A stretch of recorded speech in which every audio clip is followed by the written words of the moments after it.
çocuklarıyız. Sen benim dün abimdin. Bugün de abimsin.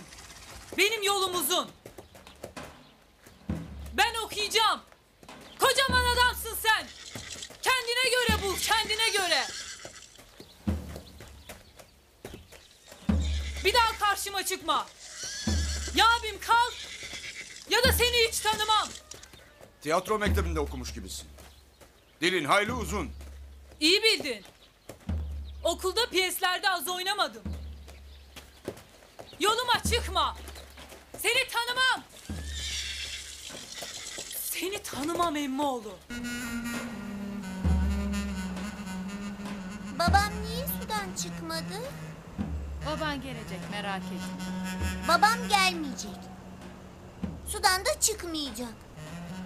Hem bak çıkanlar da öldüler. Orada mezardalar. Hadi kızım eve gidelim. Bugün de gelmedi baban.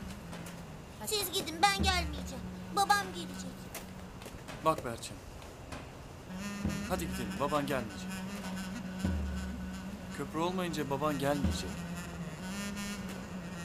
Köprü olmadıkça Pertek'te daha çok babalar gelmeyecek. O zaman köprü yapalım. Köprü yapalım ama nasıl yapalım?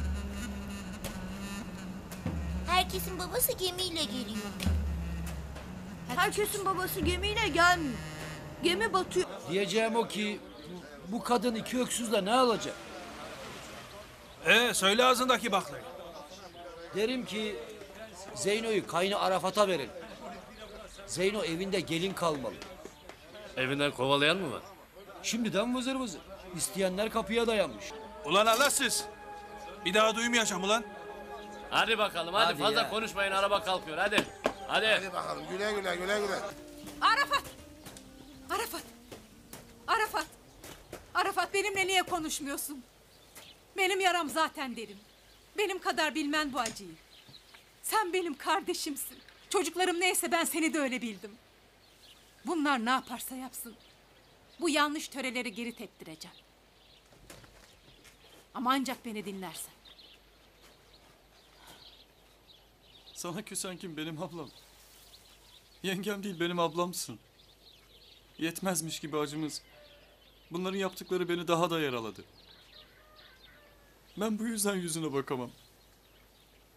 Bir tarafta ölüm döşeğindeki babam. Babamın sözleri beni yaralar. O da bunlara uyar.